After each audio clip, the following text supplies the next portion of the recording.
Buenas noches y seguiremos comentando este texto de von Balthasar, de Católico, en estos puntos fundamentales y también vamos a decir lo que aquí se nos invita a recordar. Acuérdense que estamos describiendo o comentando los rasgos que nos hacen diferentes o que nos distinguen de cualquier otro tipo de confesión cristiana.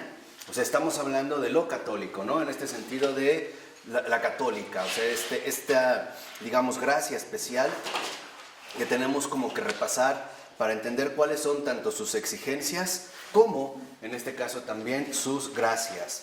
Entonces, lo primero es que tenemos que entender que la libertad, en el caso del católico, cuando nosotros hacemos referencia a la libertad, está profundamente vinculada con la renuncia. ¿Qué significa esto? Que en la libertad nosotros en realidad tenemos también que asumir la renuncia como una permanente posibilidad. El verdadero católico, por así decirlo, no se aferra a aquello que ya le ha sido dado o bien que ha conseguido, ni siquiera tratándose de la misión. Aquí es donde nosotros vamos a manifestar un aspecto central que, al menos como católicos, debemos de poseer: una entera apertura para que se realice la voluntad de Dios, de la manera que sea. Por ejemplo, pudiera ser que a mí en algún momento me indica claramente que debo sostener esta botella, pero también puede darse el caso que me diga suéltala, y no porque yo la haya detenido o porque yo la tenga ya bien agarrada significa que la voy a retener, sino que tengo en este sentido también que soltar. ¿Por qué? Porque no podemos hacer nosotros una especie de plan preestablecido de antemano. La renuncia involucra que nosotros siempre mantenemos una profunda disponibilidad. Una disponibilidad que gira siempre en dos sentidos: haz, deja de hacer. Deja de hacer, ponte a hacer. O sea, aquí nosotros vemos que tenemos una apertura católica donde nos vamos a detener no en lo ya hecho, sino en una escucha. Estar siempre atento a las indicaciones que se me van dando, ¿no? Y esta escucha es algo que se vive en el interior. Entonces, lo que nosotros queremos es que esta disponibilidad esté plenamente, ¿no?, preparada para la voluntad del Padre, que eso es lo que buscamos.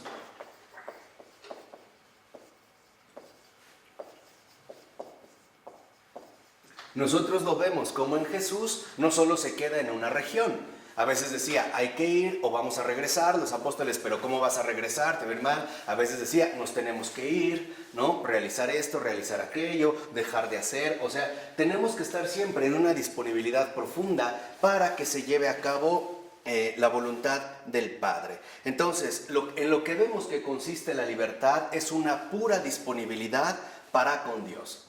O sea, en este caso, para la voluntad del Padre.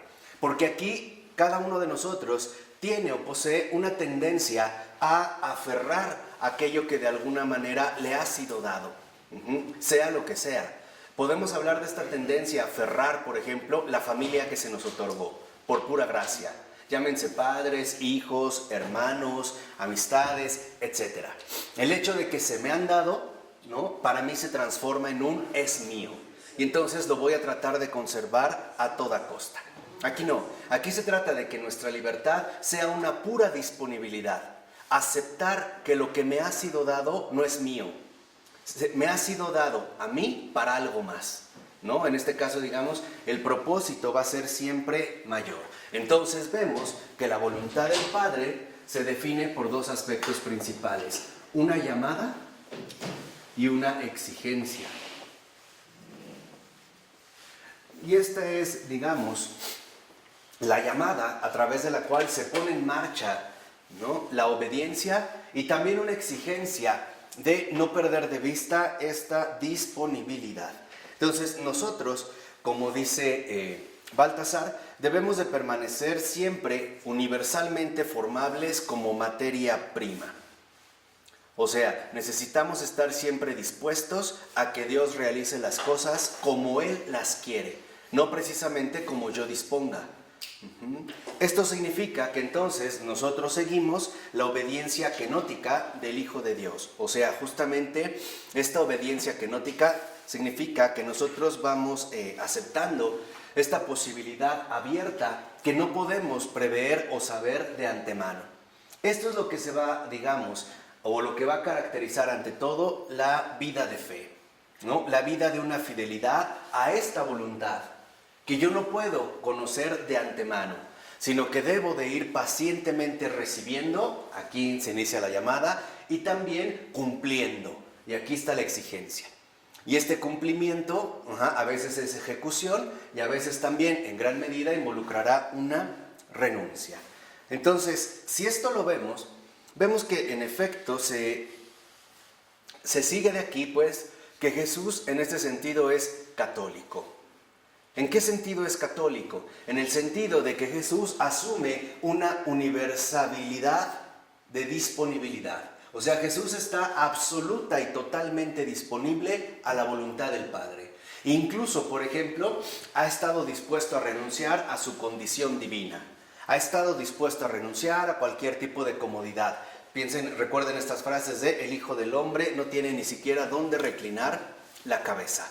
¿No? Renunciar a saber que, bueno, no dice, ok, voy a morir, pero quiero que mi cuerpo sea embalsamado con tales perfumes, o quiero ser, enterrado en tal panteón, o quiero poseer un nicho engañoso, o qué sé yo, ¿no? Simple y sencillamente hay una verdadera apertura. Y por lo tanto, la Iglesia está llamada en este sentido a seguir sus pasos, o sea, a seguir esta plenitud. ¿Por qué? Porque a lo que se nos invita es que dentro de esta llamada y exigencia, nosotros vayamos accediendo cada vez más a una comprensión profunda. Comprensión profunda que involucra la compenetración adecuada con esta voluntad del Padre. Entonces, podremos decir en ese sentido, ¿para qué somos libres? Bueno, para asumir la voluntad del Padre. Para eso es que somos libres. Libertad no es sinónimo de estupidez, por ejemplo, ¿no? Alguien que dijera, me estoy cortando el brazo porque soy libre. No, eso no es ser libre, eso es ser estúpido. No, somos libres para poder estar disponibles para la realización de esta voluntad, que dijimos iniciará como una llamada y también se desarrollará como una exigencia. Entonces, lo que vemos es que en este sentido, cuando nosotros asumimos esta libertad, lo que nosotros hacemos es revelar a Dios. Se manifiesta aquí una peculiar revelación. ¿Por qué? Porque lo que se va a manifestar es que no estamos haciendo lo nuestro, sino que en este sentido podríamos decir, estamos haciendo lo suyo, todo aquello que proviene de Él. Por eso es muy importante que nosotros seamos como muy vigilantes con esta apropiación, ¿no? El querernos apropiar finalmente de las cosas o de las personas que en último término le pertenecen solo a Dios, es decir, a su Creador. Entonces, si nosotros asumimos esta comprensión, estamos llamados a transformarnos en transparencia. ¿Qué significa esto? Que nuestra vida, en tanto pura disponibilidad, refleja o transparenta precisamente la voluntad del Padre. Es estar dispuestos a lo que Él quiera y además también como Él lo quiera. Por ello es que, como insiste Baltasar, no podemos encerrar, por ejemplo, a Jesús en una mera devoción pietista. O sea, el suponer que solo a Jesús se le puede adorar de una cierta manera y no de otra. ¿Por qué? Porque, como dice Baltasar, uno no se aferra a una puerta, sino que la atraviesa. Y es esta disponibilidad la que a veces nos ha costado mucho trabajo el poder asimilar. Por ejemplo, piensen en estos casos donde han aparecido los grandes fundadores, los grandes santos, como modelos de una santidad que hasta el momento no era comprensible o no se consideraba en este sentido posible, ¿no? Un San Francisco de Asís, un Santo Domingo de Guzmán, etcétera, que lo único que van a transparentar es que en efecto la voluntad del Padre se está realizando de esta manera. Y esto involucra realizar ciertas renuncias. Por ejemplo, el renunciar a nuestra posible reputación humana. Mencionemos un caso a lo mejor muy particular, San Felipe Neri.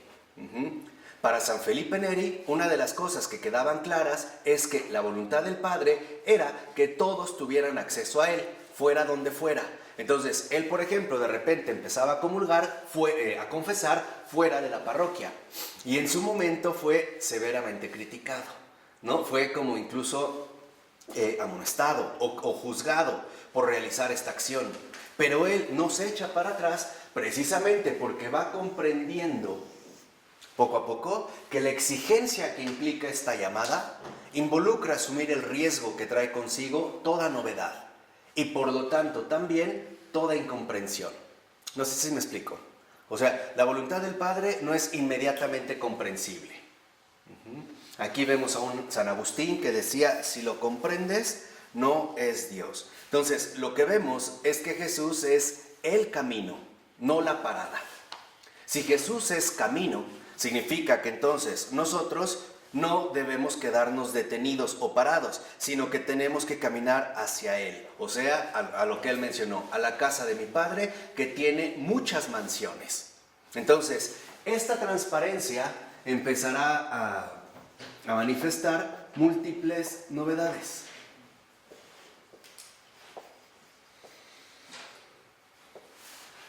Múltiples novedades. O sea, se empezarán a poner al descubierto caminos insólitos, que al principio podrían parecer un poco absurdos o escandalosos, pero que finalmente no, es aquello que en efecto involucra la llamada y la exigencia. Piensen, por ejemplo, en el caso del propio Jesús, lo escandaloso que era que Dios se hiciera hombre, o bien que Dios en tanto hombre incluso viviera en una condición de una absoluta pobreza, ¿no? O sea, son como situaciones que en realidad nos van a desbordar. Esto es lo que va a caracterizar precisamente la vivencia de la fe. Porque en último término, estas múltiples novedades lo que van a reflejar es el amor del Padre.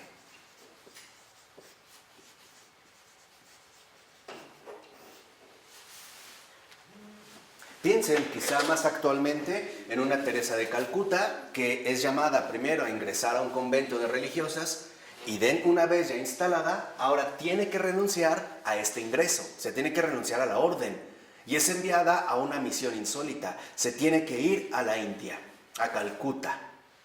Ahora es ella la que va a salir.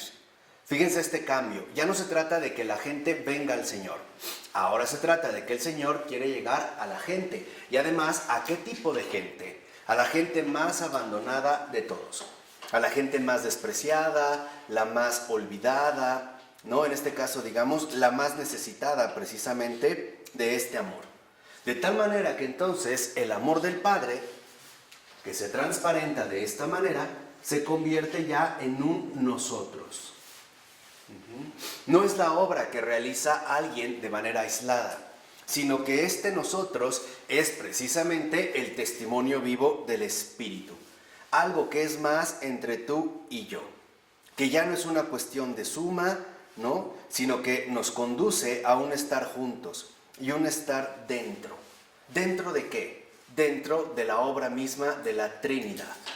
Entonces, estamos llamados a transparentar el amor del Padre. ¿Cómo? Siguiendo al Hijo.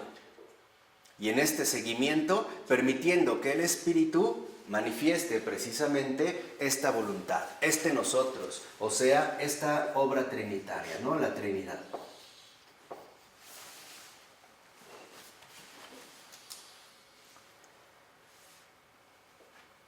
Entonces, lo que vemos es que debemos aprender las cosas, más bien, tenemos que aprender a ver las cosas de manera correcta, o sea, de manera católica.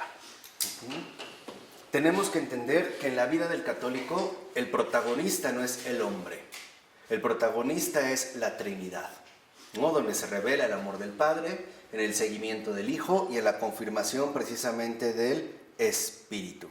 Entonces, aquí vemos precisamente cómo este nosotros conlleva a que entramos a formar parte de una conjunción, de un y. Por ejemplo, escritura y tradición.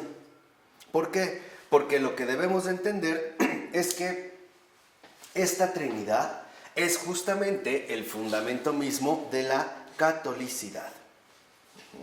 Este fundamento precisamente es un nosotros. Es un nosotros como Trinidad, o sea Dios, entre nosotros como hombres. Que de hecho es, de alguna manera, la parte fundamental de la encarnación de Jesús, ¿no? Del Emmanuel. O sea, de Dios con nosotros. Dios entre nosotros. Pero Jesús no es uno. Jesús es uno y trino, ¿no? Él forma parte de este Dios trinitario que es Padre, Hijo y Espíritu Santo. Entonces, lo que vemos aquí es que a lo que se nos invita como católicos es a comprender que esta exigencia, ¿no?, que habíamos puesto aquí, que es la manera en la que el amor del Padre se irá manifestando, nos invita a estar dispuestos a creer en Dios y por lo tanto en las maneras en las que Dios va a obrar. Por muy insólito a lo mejor que en ese momento nos pueda resultar a nosotros, o incomprensible, o quizá también como muy difícil de poder aceptar. Entonces, esta exigencia es estar dispuestos a creer.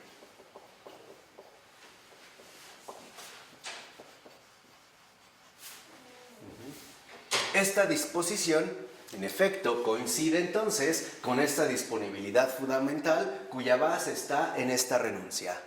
La renuncia a que no sea yo el que quiera manifestar el amor del Padre, sino renunciar a mis modos para que sea en último término Él el que se pueda revelar. Y aquí es donde entra entonces el corazón mismo de la libertad. Dijimos, ¿para qué somos libres? Para poder comulgar o entrar en comunión con la voluntad del Padre. Y esta es la misma libertad que el Espíritu posee. Pues ya sabemos que sopla donde quiere, ¿no? No se le puede atrapar de ninguna manera. Y sobre todo, como dice Baltasar, el Espíritu aparece como sobrevolando. O sea, es algo que no puedes captar. Por ejemplo, en forma de paloma, comunicando cuando se habla de las lenguas, ¿no?, que caen sobre los apóstoles, estas lenguas de fuego en Pentecostés, transformando y consumiendo, por ejemplo, como una llama, o bien como corriente que permite respirar, o sea, como viento. Entonces, aquí ya tenemos 4 características fundamentales que conducen a este estar dispuestos a creer. Primero, sobrevolar. ¿Qué significa esto de sobrevolar? ¿Cómo que el estar dispuestos a creer significa sobrevolar? O sea, superar nuestros planos ya establecidos, ¿no? Ir más allá de nuestras pistas de aterrizaje. O vamos a ponerlo ya en términos más claros. Sobrevolar significa abandonar, estar dispuesto a renunciar al suelo firme en el que piso. O sea, a este suelo firme en el cual yo me desenvuelvo bastante bien. Porque el sobrevolar es de hecho la vida de la fe. Por ejemplo, piensen en Abraham. Cuando el Señor le pide, ahí está la llamada, que deje su tierra, sus padres y que vaya a la tierra que el Señor le va a mostrar, él tiene que sobrevolar. O sea, tiene que estar dispuesto a renunciar a todas sus estrategias ya aseguradas de supervivencia. 2, es comunicación. O sea, comunicar, ¿no? Comunicar es no negar o no negarse a esta obra que precisamente el Señor está llevando. Y aquí es donde aparece, por ejemplo, la figura de la lengua. Porque la lengua está llamada a ser algo móvil, ¿no? A ser algo sumamente flexible. Estar dispuesto a hablar, aunque a lo mejor esto implique no quedar bien, ¿no?, con los demás. O sea, a no callar.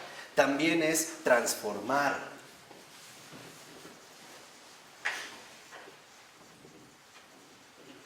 ¿Y qué es lo que vamos a transformar? Precisamente todo aquello que ya no es adecuado para la permanente comunicación del amor de Dios.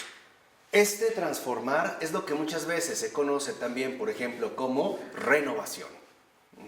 El no permitir que el espíritu quede como apresado en una estructura rígida y por lo tanto obsoleta. En pocas palabras, no negarle al espíritu su misma ¿qué? Libertad. Y también es consumir. ¿Qué vamos a consumir? Como la figura de la llama.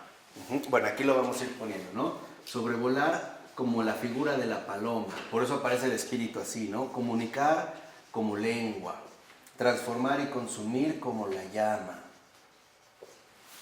¿Por qué? Porque también a veces hay que consumir todo aquello que se ha ido como acumulando, ¿no? A lo largo de nuestra tradición y que ya no es algo precisamente benéfico. Por ejemplo, el hecho de consumir, quemar, reducir a cenizas, evaporar, hacer desaparecer, todo aquello que ya no es apropiado para las exigencias precisamente de la llamada. Y por último también aparece una corriente que permite respirar, o sea, viento.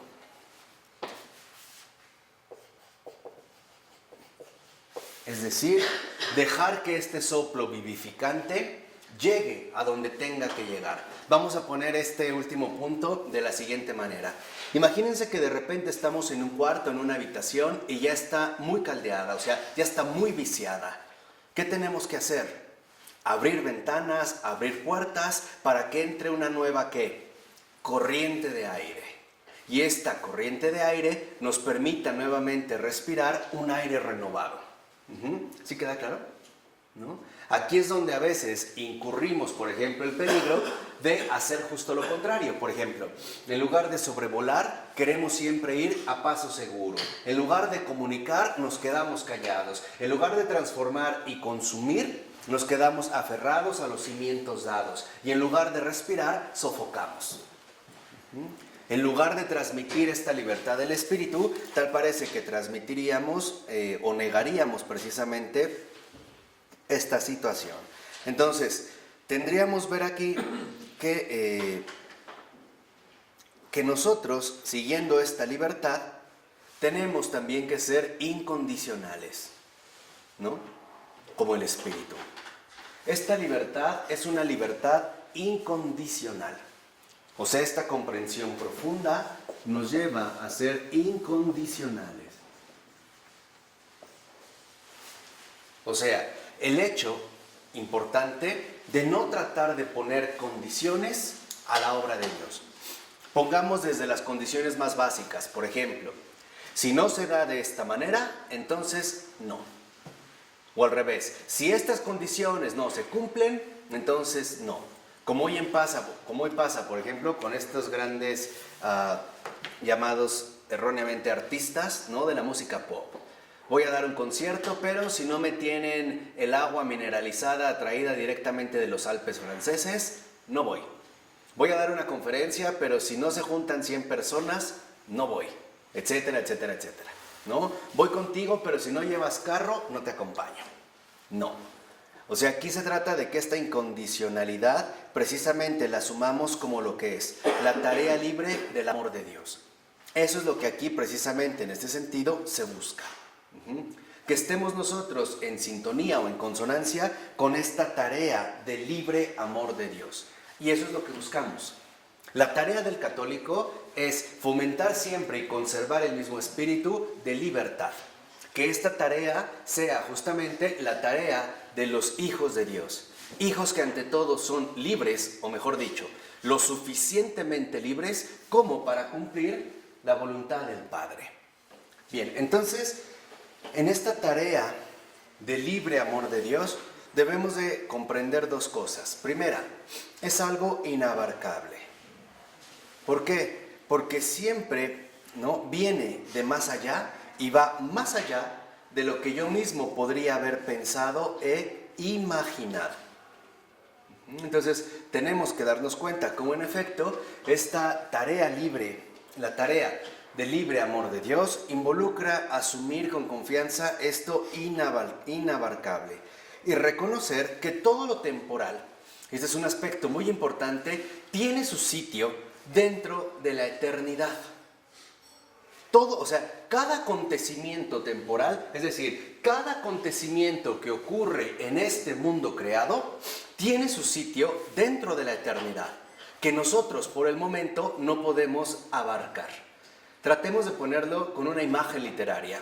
En una novela, muchas veces aparecen personajes como de manera fugaz que no entendemos el porqué de su aparición, pero hasta el final entendemos cuál era el sentido que apareciera. Es decir, a la luz de toda la novela. Y esto es algo que nosotros no podemos abarcar.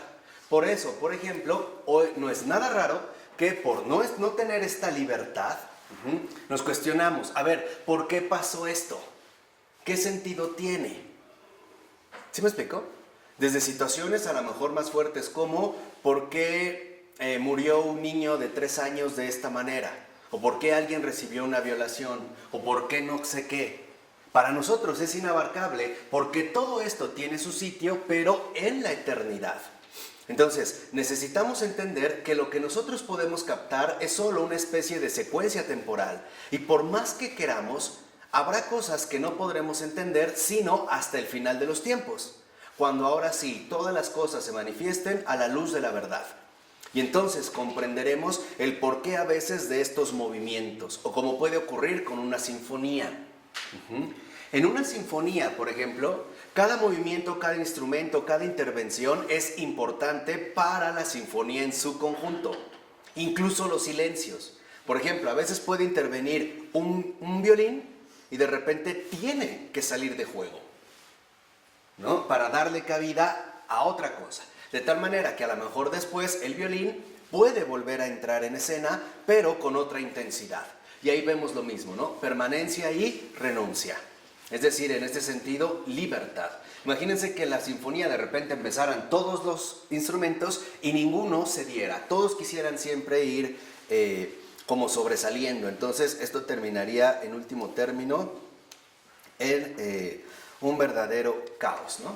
Entonces, cuando tenemos ya esta visión, tendríamos que ver que, en efecto, dentro de lo católico, para nosotros es muy importante tener en cuenta tiempo y eternidad.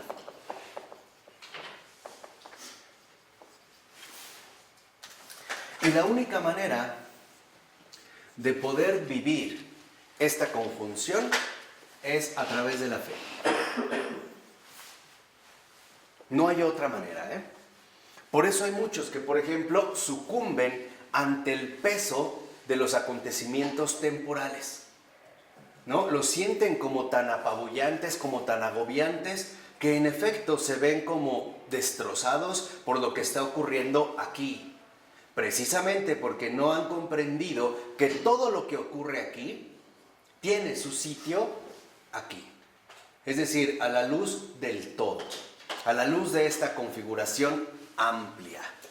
De tal forma que entonces, por ejemplo, si nosotros en estos momentos estamos viendo o se está haciendo patente que el mundo está como atravesando una especie de crisis profunda, y es verdad, tenemos que tratar de entender en su momento, ¿no? Y mientras más oración hagamos es muchísimo más fácil, tenemos que entender qué sentido tiene a la luz de esto. A la luz justamente de la eternidad. O sea, tenemos que ser libres para no limitar o no intentar abarcar, en pocas palabras, los planes divinos. Es como una casa. Si una casa de repente ya lleva muchos años sin mantenimiento, nunca se le ha dado pintura, ya se están cayendo las paredes, bueno, o una de dos, o se derrumba esta casa y se construye otra, o se puede remodelar. ¿Estamos de acuerdo? Cuando se empieza a remodelar, ¿cómo se ve la casa en ese momento? Peor todavía. Hasta a veces dan ganas de decir, híjole, mejor no lo hubiera hecho. Mejor me hubiera quedado como ¿qué? Como estaba. Pero conforme va avanzando el proceso, todo poco a poco empieza a adquirir forma. Y al final, cuando la casa está finalmente terminada, ¿cómo nos sentimos? Satisfechos, ¿no? Lo mismo está haciendo Dios, con una gran diferencia, que esta creación es la casa y no la va a destruir. porque es buena. Ajá. No es de que "Ay, destruyo y empiezo". Simple y sencillamente la está remodelando. Que de hecho me parece que este es el mensaje central que se ha dado en Medugori, ¿no? Al final, todo va a acabar bien. Estamos como en una remodelación. Ahorita pareciera que todo está peor. Pero bueno, al final, cuando vemos los resultados, entonces uno se sorprenderá de estas auténticas maravillas. Entonces, lo que nosotros en este sentido es que debemos de entender, ¿no? O debemos de incorporarnos a esta comunidad, porque la fe es una comunidad.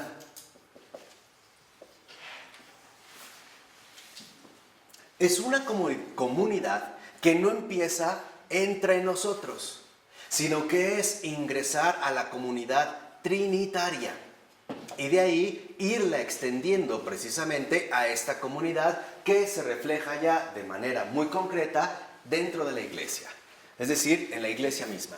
Esta situación que estamos atravesando, en efecto, es por causa nuestra, por negligencia, pero ocurre porque más allá de nuestra negligencia está la bondad divina que está arreglando estas cosas de una manera extraordinaria, aunque nosotros por el momento no lo podamos captar, ¿no? Recuerdo una imagen de Chesterton, por ejemplo, decía, lo que pasa es que imagínense que el Padre, la Trinidad, el Padre, el Hijo y el Espíritu Santo, están haciendo un bordado extraordinario. Y nosotros ahorita solo estamos viéndolo de abajo. ¿Cómo se ve un bordado por abajo?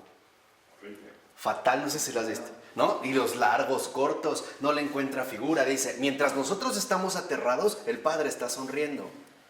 Porque no tenemos idea la sorpresa que nos va a dar. Cuando al final voltee y nos diga, miren lo que hice. Pero nosotros solo estamos viendo ¿qué? La parte de atrás, o sea, algo.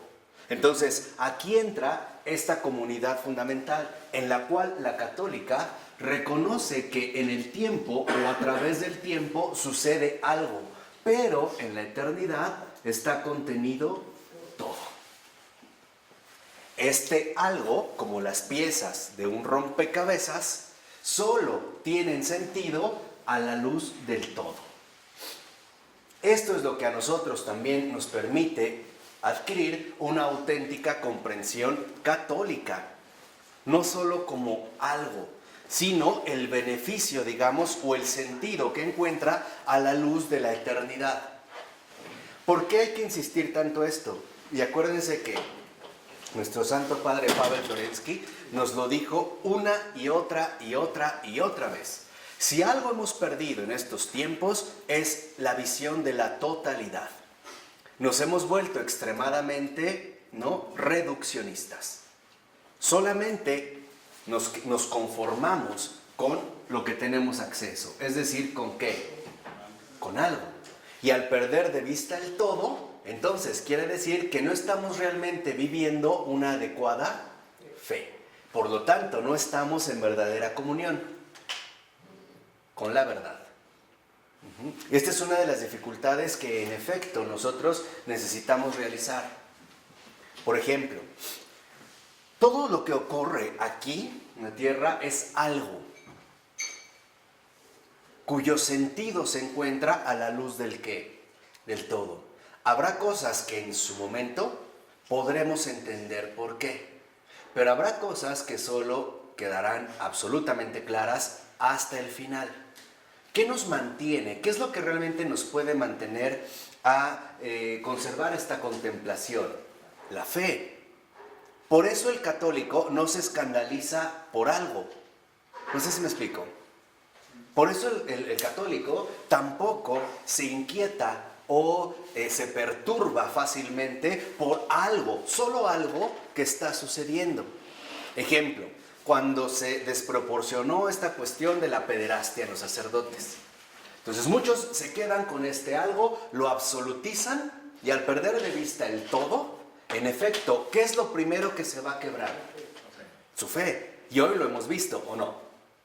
Sí, cuando hemos, por ejemplo, no hemos alcanzado a expandir nuestra comprensión a este todo y comprender que esto pudo haber sido, por ejemplo, una purificación muy fuerte.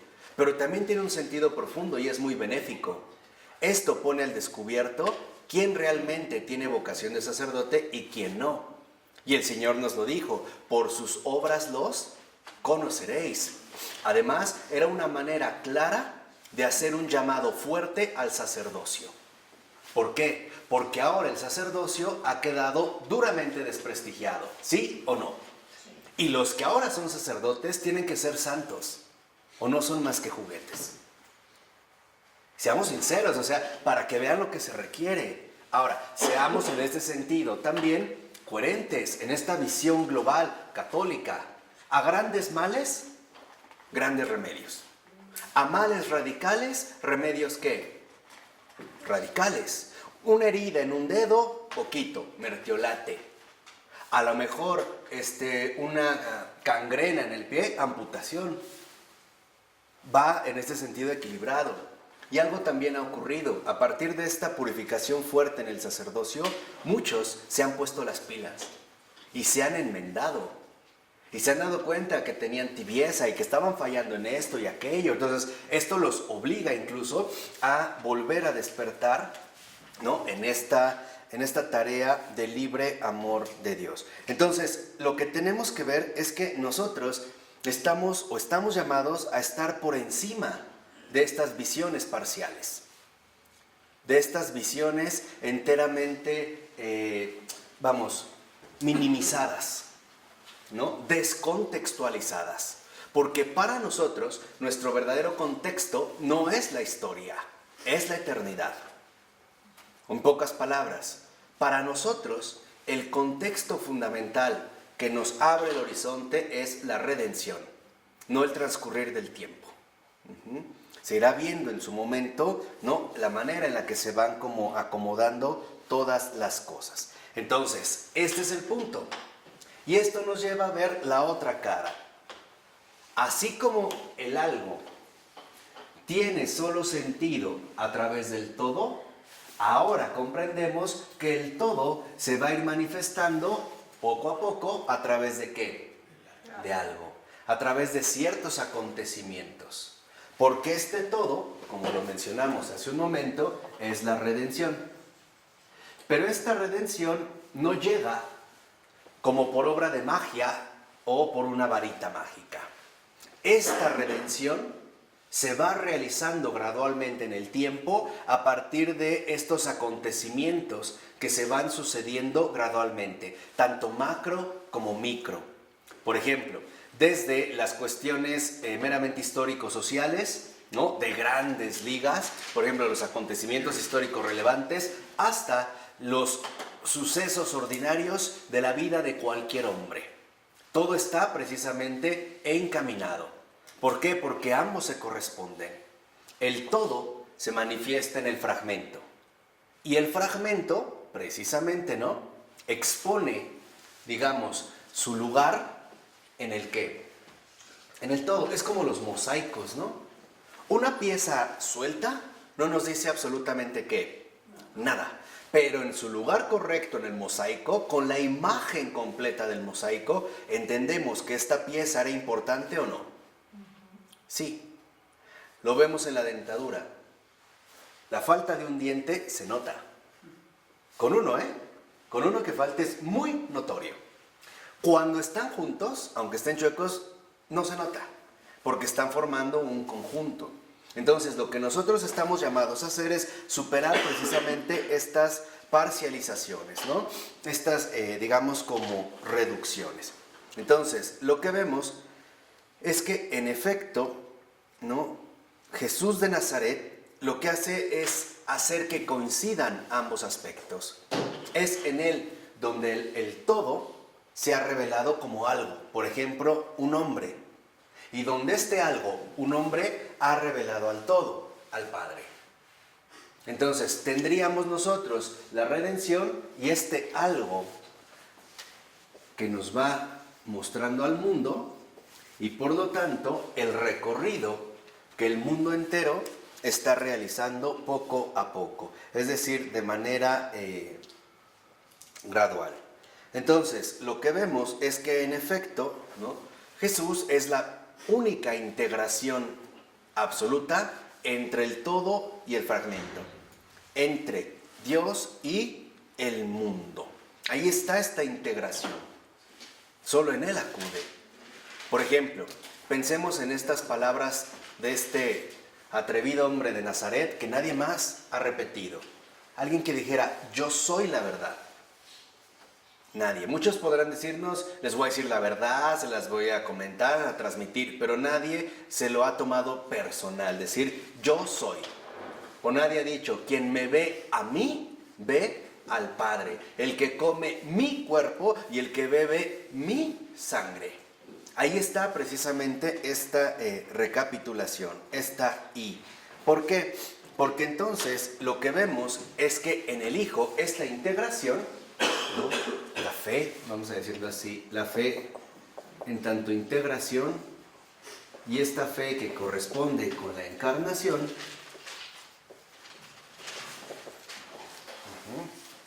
que sería como el culmen fundamental de este anuncio, no solo se trata de que integra, por ejemplo, la historia de Israel, sino que ahora ha quedado al descubierto la historia de toda la creación. Lo que en un momento era la historia de Israel ha mostrado su verdadero rostro. Por ello, lo que vemos es que, en efecto, Jesús lo que hace es derribar muros. Y con este derribar muros nos muestra su verdadera catolicidad. Por ejemplo, el hecho de que se haya rasgado el velo del templo significa que ahora Dios ya no está ahí. Ahora, ¿con eso vamos a decir que nunca estuvo? No, sí estuvo. Pero a partir de este acontecimiento fundamental, Él ya no está ahí. Y hay que romper estas estructuras sólidas. Este templo que puede ser sumamente grandioso, pero, que dijimos, también involucrará la opción de una determinada renuncia. Una pura disponibilidad para que se realice la obra del amor de Dios. Es decir, la redención. Tratando de captar su sentido paso a qué? A paso. No sé si alguna vez les ha tocado leer unas novelas, sobre todo de estas contemporáneas, que de repente interviene un capítulo que no sabes para qué fue. Dices, ¿y esto para qué? No, ¿como para qué? Bueno, lo terminas, ya entendí. Entonces, lo que nosotros, en efecto, vamos a reconocer es que Jesús, en su persona, ¿no?, destruye cualquier tipo de separación. Jesús reúne, Jesús es reunión. Su encarnación es reunión. ¿Qué reúne? Ya lo sabemos, a Dios con el hombre. Pero no solo reúne a Dios con el hombre, también reúne al Creador con toda su ¿qué? Creación. Entonces, cuidado, porque el católico es también reunión, no separación, no división. Por lo general, si han seguido lo que hemos venido diciendo, podemos entender que la división no es de la católica. Más bien la división, la separación es anticatólica. Vendría de otra parte. No sería lo que correspondería, digamos, de manera básica a esta catolicidad, a esta profunda reunión. ¿A la luz de qué? A la luz, dijimos, de la totalidad. Cuando alguien realmente ha accedido a esta visión de totalidad, es decir, a la visión de fe, siempre permanece dentro de la comunidad, jamás fuera. Los que se salen de esta comunidad es porque han decidido quedarse ¿qué? Con algo, en lugar de querer acceder al todo. ¿Sí me explicó? Esto es bien importante, porque nos ayuda a entender muchísimos fenómenos que hoy se están viviendo.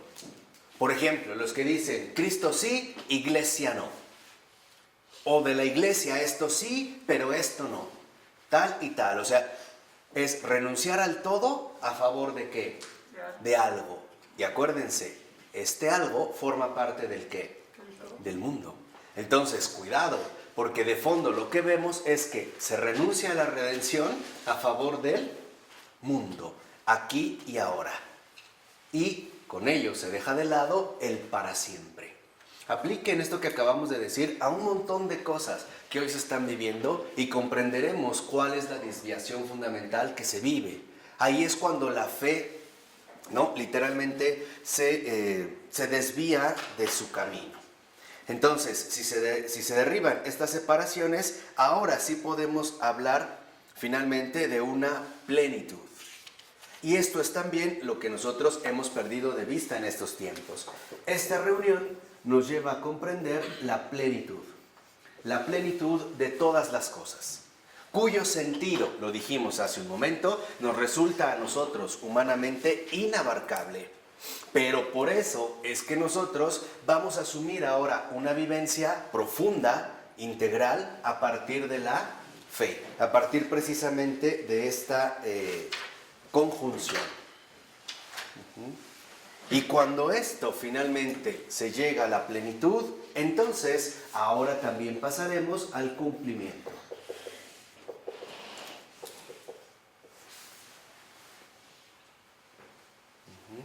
Y el cumplimiento es ya, por así decirlo, como la síntesis fundamental entre esto que acabamos de mencionar y que es muy importante.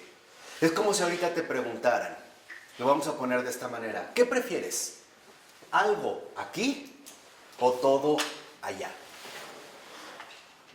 ¿Qué prefieres? ¿Qué prefieres? En el mundo hay algo aquí, ¿no? El todo no está aquí. ¿El todo dónde está? Allá. Entonces, ¿aquí podemos alcanzar, por ejemplo, la felicidad total? No. Porque aquí solo hay algo. Aquí solo algo. Allá, ¿qué hay? Todo. Por eso es que en el catolicismo, en el espíritu de la católica, se nos invita siempre a estas renuncias fundamentales, graduales, que tienen su sentido, ¿no?, anclado aquí. A lo que se nos invita es a renunciar a algo. ¿A favor de qué? De todo. A darnos cuenta que lo que hay aquí, que solo es algo, finalmente no va a alcanzar para que nosotros, digamos, permanezcamos en la eternidad. Piensa, por ejemplo, en la cuestión de las cosas materiales. Es cuando Jesús dice, ve, ¿no?, a este joven que se le acerca, ve y vende todo lo que tienes. Lo que de fondo le está diciendo es, renuncia a lo que tienes, porque lo que tienes solo es ¿qué? Algo. En cambio, ¿yo qué te ofrezco? Todo. ¿Y qué hizo el joven? Se entristeció, exacto, esa es la palabra. Se puso triste. ¿Por qué se pone triste? Porque no es libre. Eso es porque no es libre.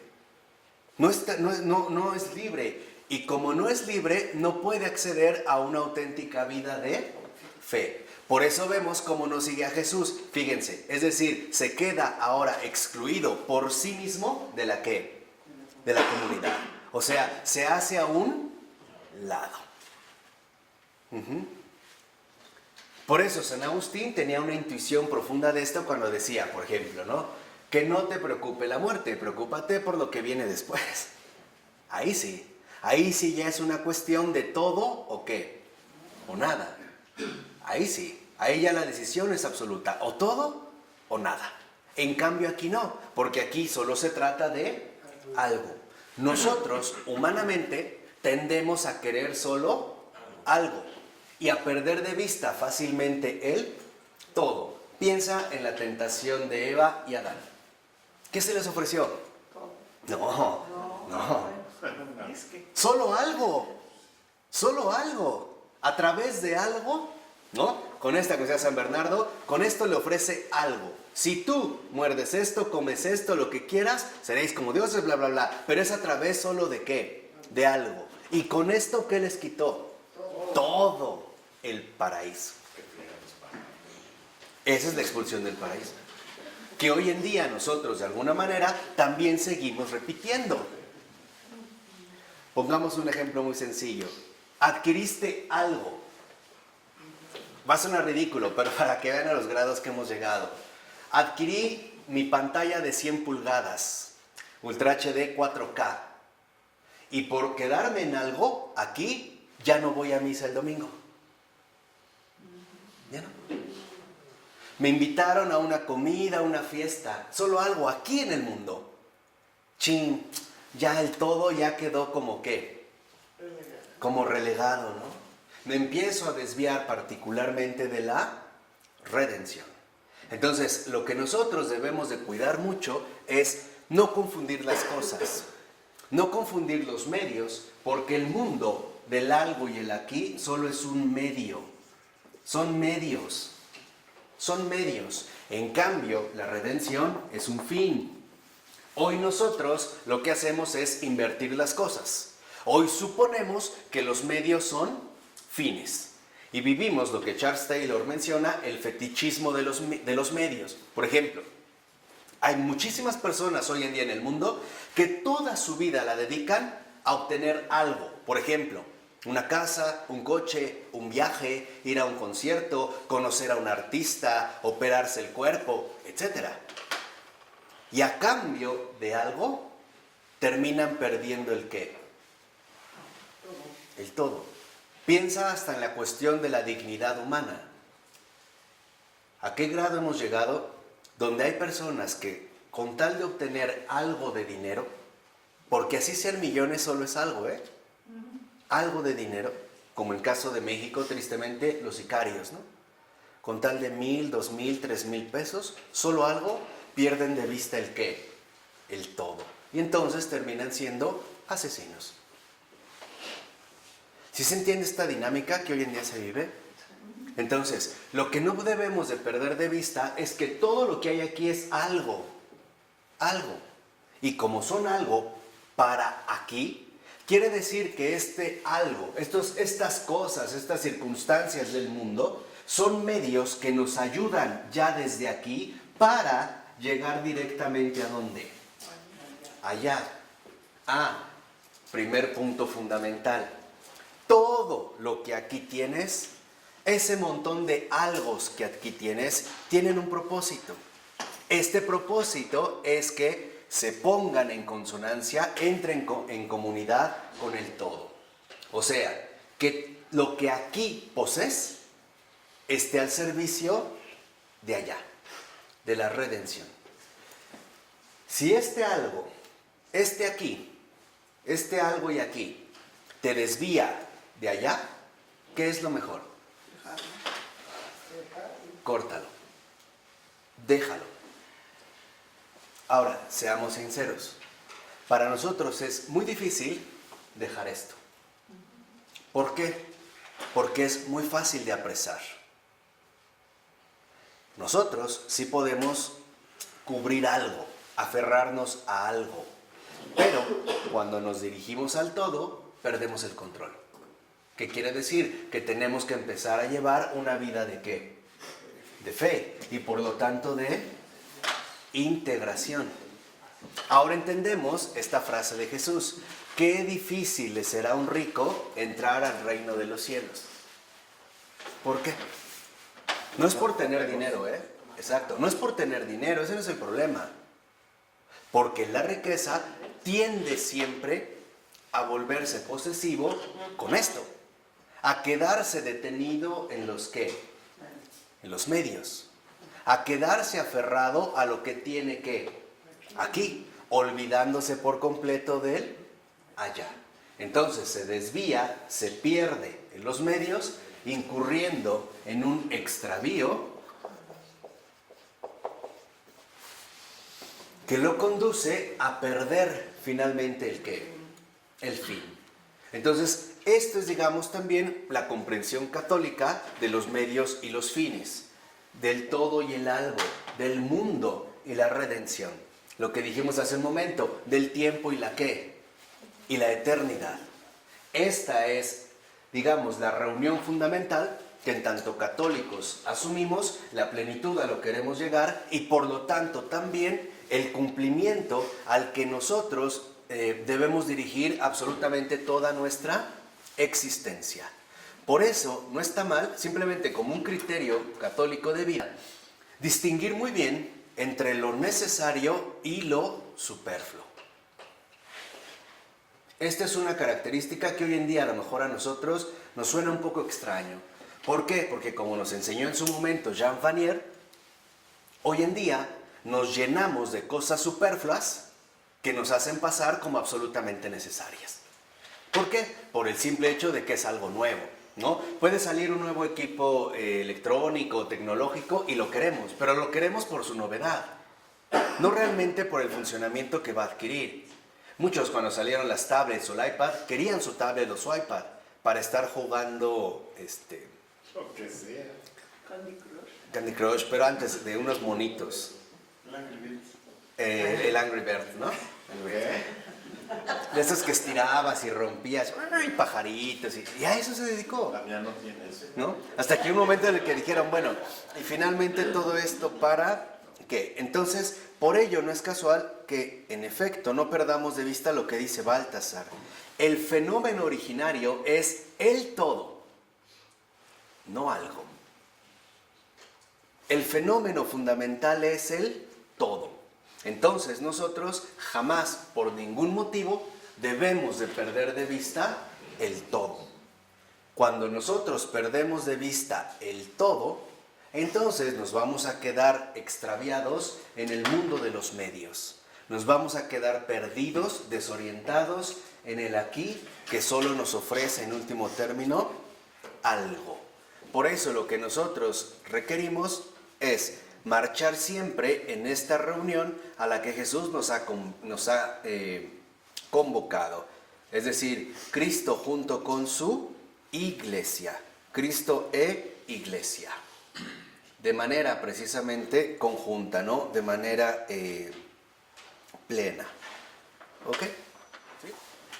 Bien, entonces, cuando aclaramos esto, ahora también nosotros precisamente debemos de reconsiderar el aspecto del seguimiento.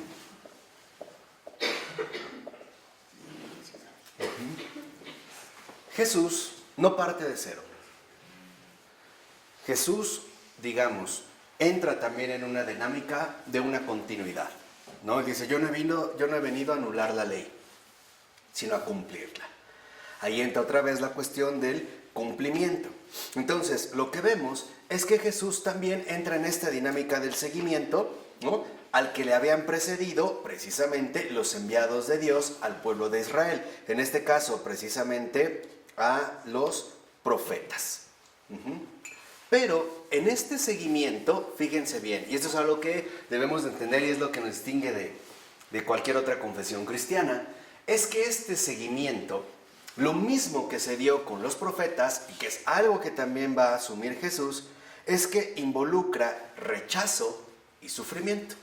Sabemos que prácticamente a todos los profetas del Antiguo Testamento los persiguieron y los mataron, ¿no? Las parábolas de Jesús cuando dice, bueno, de este señor que compra un viñedo y manda primero a sus trabajadores, ¿no? Y los mata, voy a mandar a mi hijo. A él, y pues no, también cuello. Entonces, cuidado, porque el seguimiento involucra lo mismo que en esta dinámica, rechazo y padecimiento.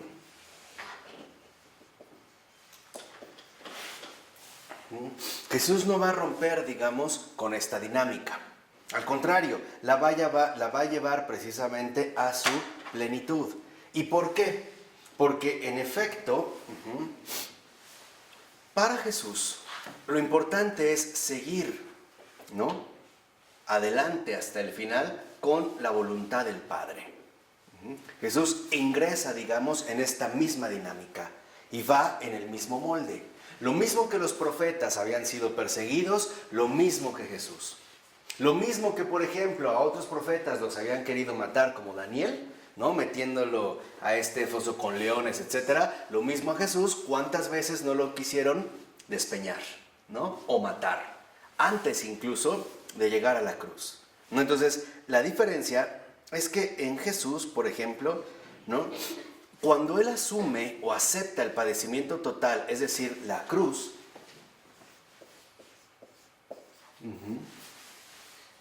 Él lo va a asumir precisamente como la plenitud máxima de todo lo que se había vivido antes. ¿Esto qué significa?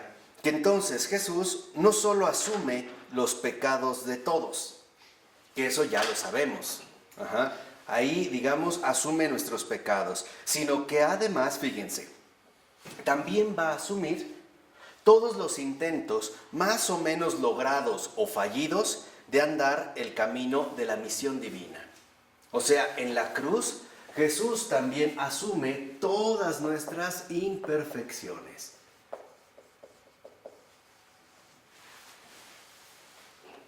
Que este es el aspecto crucial en Jesús y por eso es cumplimiento y culminación. Cuando él dice, yo no he venido a abolir la ley, sino a cumplirla, quiere decir que entonces cualquier hombre, cualquier ser humano, por muy perfecto que sea, no puede realizar su misión en una absoluta perfección. Solo él. Y eso es lo que él va a asumir también aquí. Cualquier imperfección, falla, ¿no? Como cosas mal hechas, como cuestiones que faltaron, él mismo precisamente lo va a asumir. Esto está, digamos, muy vinculado con una de las tesis centrales de Santa Gertrudis de Jephthah, que es la suplencia. ¿Qué es lo que hace Jesús? Suple todos nuestros defectos. ¿Para qué? Para que al incorporarnos con él, nuestro ofrecimiento, ahora sí, sea un ofrecimiento completamente perfecto. Entonces, esto también lo tenemos que reconocer. Cuando nosotros seguimos al crucificado, es porque también reconocemos que es Él el que suple mis imperfecciones, mis fallas, ¿no? Cualquier limitación, cualquier error, sea del tipo que sea. Y además de estas imperfecciones, se va, por así decirlo, ¿no?, a elevar también este sufrimiento que abarca incluso al antiguo pueblo de Israel y que incluso está contemplado el sufrimiento de los paganos. Por ejemplo, Job. Job no era un israelita, ¿no? Lean el libro de Job. O sea, en este sufrimiento es ya como la figura concreta. ¿Para qué? Para que en la cruz se asuma precisamente la catolicidad. Entonces, la cruz, ¿no?, se extiende en sus 4 dimensiones de manera infinita. No es cerrada a la manera del círculo, sino que es enteramente abierta. ¿Para qué? Para poder finalmente, ¿no?, alcanzar a cubrirlo todo, sin ningún tipo de problema. Ahora, si esto es así, si Jesús ha asumido todas nuestras imperfecciones en la cruz, entonces también a partir de la cruz se revela, por así decirlo, las condiciones fundamentales para el camino futuro. A partir de la cruz, las misiones emprendidas están garantizadas por Cristo. Él es precisamente el que ahora, ¿no?, va a corregir o va a poner lo que a nosotros nos falta. Sea justamente lo que sea, se ha abierto justamente un camino hacia el futuro. Entonces, lo que nosotros precisamente vemos es que en este sentido, en este camino hacia futuro, lo que vemos es que no solo es que Jesús borró la culpa, sino que sabemos que toda culpa debe ser expiada. O sea, ¿qué es expiación? ¿En qué consistiría para el futuro o a partir de la cruz la expiación de los pecados? Es disolver, ¿no?, la culpa en el dolor del arrepentimiento y de la confesión. Entonces, vemos, por ejemplo, que en efecto, no solo hay una cuestión donde se asumen las culpas, sino también la posibilidad de disolver estas culpas. O sea, dicho de otra manera, que nosotros ya no tengamos que vivir esa misma expiación. No sé si me explico. Esto es lo que nos conduce a la comprensión del perdón de los pecados.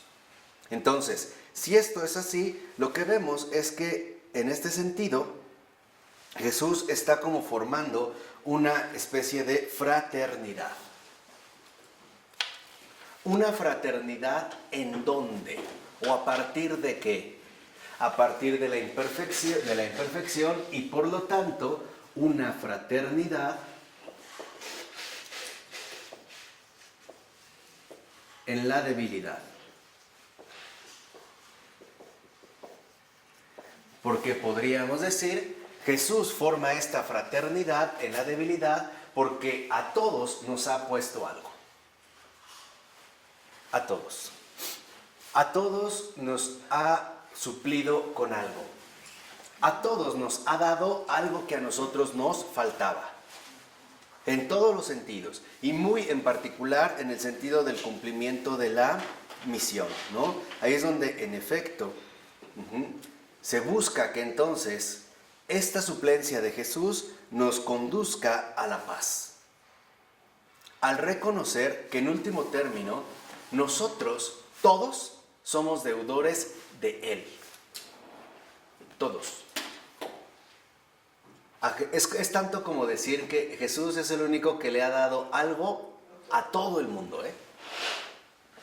Entonces, no todos nosotros estamos en deuda con Él. Y Él busca que esta deuda se transforme en una paz comunitaria. ¿Sí o no? ¿A través de qué? Del reconocimiento que en realidad yo no le debo nada a alguien de aquí, sino que más bien todos le debemos a Él. Entonces, esta deuda de fraternidad en la debilidad, o que ha sido asumida para el futuro en la cruz, es justo uno de los puntos centrales de la paz. Y eso también es un aspecto de la católica que a veces se suele pasar por alto, de manera, digámoslo así, como negligente. Entonces, vemos que la paz se pierde cuando queremos hacer deudores a los demás de mí. Ahí la paz se va a empezar a perder. ¿Por qué? Porque entonces voy a querer ocupar el puesto que en realidad le pertenece a Jesús. ¿Sí o no? ¿Puedes marcar un ejemplo? Ahí empezará el conflicto. Por ejemplo, cuando alguien te dice es que yo te lo di. No, es que en realidad yo te lo di porque era para ti. Porque el Señor me dio esta posibilidad, o estos medios, o estos dones, para que finalmente esto en particular llegara ¿a qué? A ti. O sea, nosotros en este sentido somos mediadores, no los fines, ¿no? Hay personas que le reclaman a la otra porque te di 20 años de mi vida, como si fuera una especie de cheque. O hay quienes le reclaman porque te di esto. O, por decirlo así, te lo he hecho ¿qué? En cara. Ahí es cuando se va a empezar a fragmentar precisamente el núcleo fundamental de la paz. Es decir, para nosotros la fraternidad comienza en reconocer que todos somos deudores de Él. Y por lo tanto, entre nosotros no hay deudas. Este es un punto fundamental. Entre nosotros, en este sentido, no hay deudas.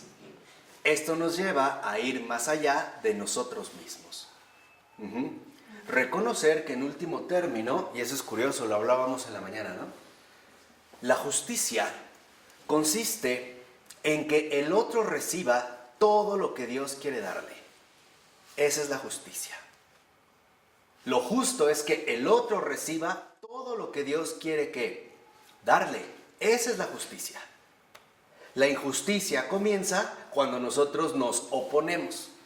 Por ejemplo, a través de la omisión o la negligencia, o cuando no desarrollo bien mis dones que se verán reflejados en el beneficio de los demás, o simple y sencillamente endurezco mi corazón de tal manera que no me interesa estar en contacto, en consonancia o estar en la misma frecuencia que la voluntad divina.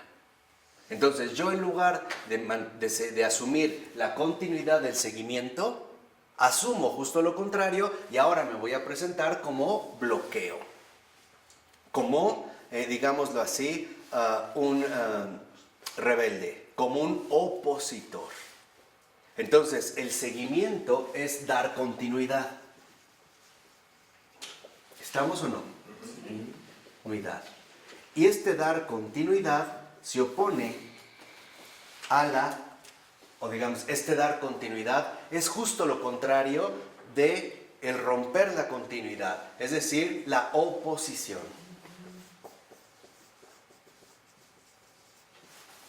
O sea, el bloqueo.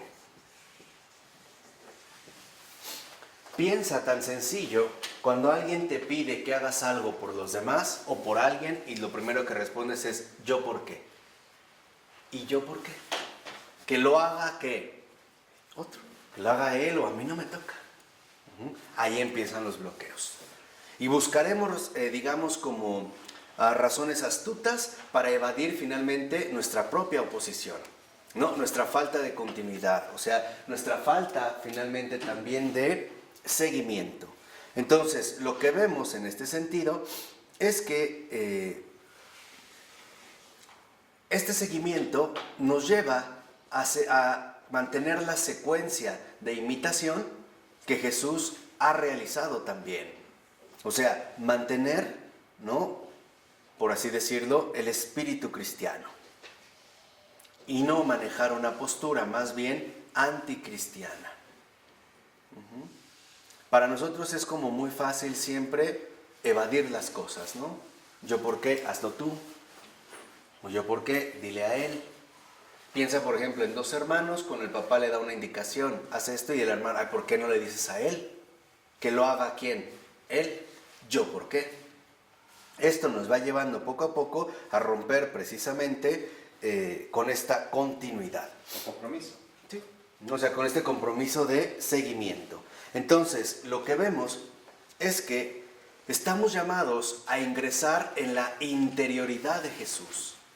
O sea, en ser fieles a su Espíritu. Decir Espíritu Santo y decir Espíritu de Cristo es lo mismo, ¿eh? Soplo de Cristo y es lo mismo. Están íntimamente vinculados. Entonces, por eso hablamos también del Espíritu del Señor.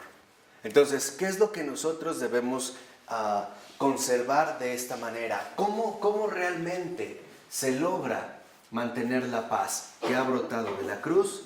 A través de la interioridad con el Espíritu del Señor, ¿no? Interioridad, intimidad con el Espíritu del Señor.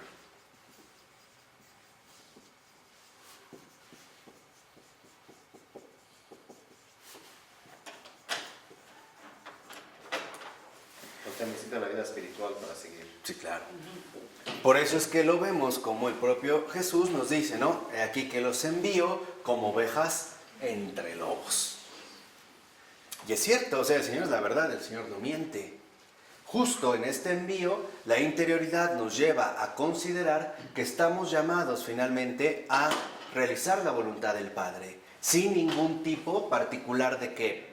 De bloqueo, ni emocional, ni intelectual, ni mucho menos voluntario, etc. Sino mantenernos en consonancia finalmente con este principal impulso. Entonces, lo que vemos en este sentido es precisamente que lo que nosotros queremos alcanzar se llama participación. Ese es el católico. El católico es participación, pura disponibilidad, participación en lo que el Señor precisamente quiere. Superación, en este sentido, podríamos decir, de la resistencia. Entonces, seguimiento, por un lado, participación. Seguimiento, por otro lado también, que es como otro aspecto fundamental, superación de la resistencia.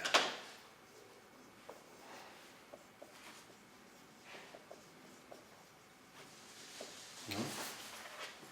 Por ejemplo, Santa Catalina de Siena tiene una oración extraordinaria que nos ayuda para fortalecer el seguimiento y que es muy bonita y que yo creo que es como muy recomendable hacerla incluso diario de ser posible, que es: Señor, que quiera lo que no quiero y que no quiera lo que quiero, según tu voluntad. Amén. Ven, es justo este movimiento, ¿no? Que quiera lo que no quiero y que no quiera lo que quiero, según tu voluntad. ¿Ya? San Ignacio de Loyola hablaba de hacer contra.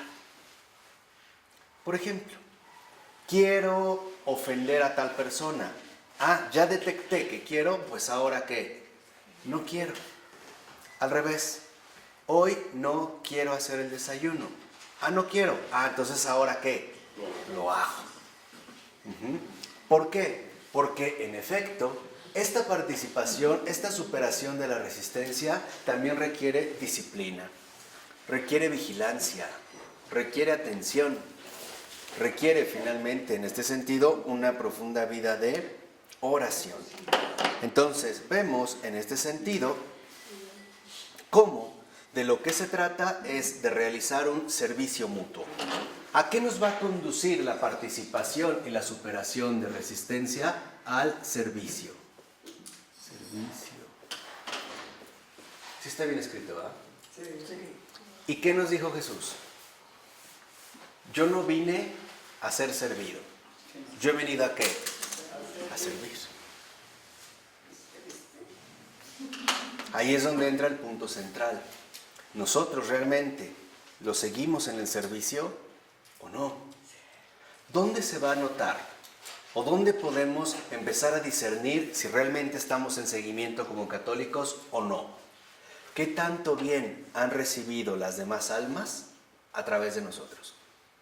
O sea, ¿de qué manera mi vida ha impactado en la salvación de todas las almas? Esa es la medida, ¿eh? Esa es la medida. Porque el impacto de Jesús en la cruz es para todo el mundo. Nosotros debemos de seguir al Señor. Por eso Jesús insistía también, ¿no? Yo no he venido a ser servido, sino ¿a qué? A servir. El que quiera ser el primero, que se convierta en el último. Y el que quiera ser el más grande de todos, que sea el servidor de todos. Entonces, aquí es, digamos, donde en efecto se refleja un perfil fundamental de la católica, el servicio. Nosotros literalmente estamos para servir. ¿De qué manera? De la manera en la cual el Señor nos ha formado. Para ayudar, para consolar, para enseñar, para guiar, para orientar, para rescatar, para consolar. Y también y principalmente para evangelizar. ¿Qué es la evangelización? La evangelización es la transmisión viva de la presencia de Jesús. Ese es el evangelio. Y esto se tiene que hacer precisamente una vivencia muy concreta. Entonces, lo que nosotros vemos es que se conforma un nosotros verdaderamente católico. En este servicio mutuo, nuevamente, no hay un yo, sino que hay un nosotros. Pongamos un ejemplo muy sencillo. ¿Por qué podemos tomar esta clase? Porque hay alguien que escribió este libro. Hay alguien que trata de comentarlo. Hay alguien que ha decidido grabarlo. Hay alguien, otros, que han decidido tomar estas clases, o hay otros que han decidido ver los videos, etc. O sea, finalmente estamos en un servicio mutuo donde hay un nosotros profundamente colaborativo. Porque tampoco es que Baltasar haya escrito este librito de la nada. También su convivencia profunda con Adrián von Speyer le ha ayudado. Lo mismo de aquellos cuyas citas retoman este texto. Y esto es mantener una determinada continuidad, ¿no? El mantener finalmente lo que nosotros estamos llamados a vivir. Entonces, ¿qué es lo que nosotros vamos a asumir para el servicio? Liberación de los propios límites. A través de dos maneras. Los límites inherentes a mi realidad humana finita, pero también los límites que trae consigo el pecado. También, por ejemplo, el hecho de que nosotros estemos llamados a ingresar con toda libertad a este todo. Cuando nosotros realmente entramos a formar parte de este nosotros, de este servicio mutuo, de esta participación, de esta superación de resistencia, y realmente nosotros estamos viviendo el seguimiento, es porque hemos ingresado finalmente a la iglesia. La iglesia no es más que el seguimiento del Señor. Aquí es donde en efecto da comienzo la iglesia, ¿no? Aquí es donde aparece precisamente la iglesia. ¿Qué quiere decir? Que nosotros estamos llamados a dejar, a renunciar una vida aislada y solitaria para ingresar a esta eclesía, a esta, ¿no?, asamblea de los que han sido convocados, a esta comunidad, a este servicio mutuo donde cada quien pone, ¿no?, al servicio de los demás lo que tiene. Sus dones intelectuales, su facilidad de palabra, su facilidad de escritura, sus habilidades eléctricas o electrónicas o mecánicas, o la fuerza que tiene para mover una mesa. Vamos a suponer, bueno, yo no tengo fuerza para mover esta mesa, pero a lo mejor Asam sí. Aquí el punto es, ¿por qué nos tienen que estar diciendo lo que tenemos que hacer? Con eso voy a terminar. ¿Por qué carajo nos tienen que estar diciendo lo que nos toca hacer? ¿Por qué si yo no puedo mover la mesa, por qué alguien le tiene que decir, Asam, mueve la mesa? ¿Qué no se supone que ya sabemos lo que nos toca? ¿Qué no se supone que de hecho ya sabemos, al menos eso se supone, que ya sabemos qué es lo que nos toca realizar a cada uno para que realmente el servicio se lleve a su verdadera realización? Es decir, ¿por qué caramba nos tienen que estar recordando continuamente que somos iglesia?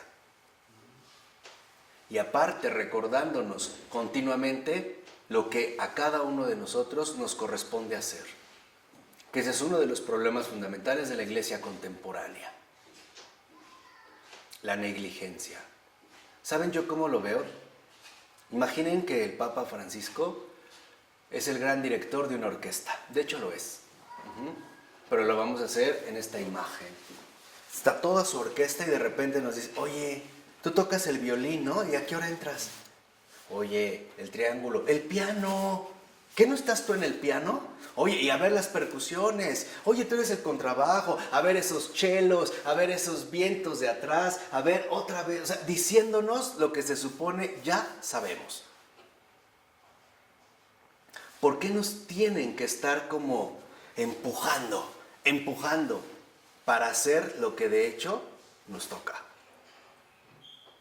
¿Por qué nos tienen que estar como obligando a realizar lo que a cada uno de nosotros nos corresponde?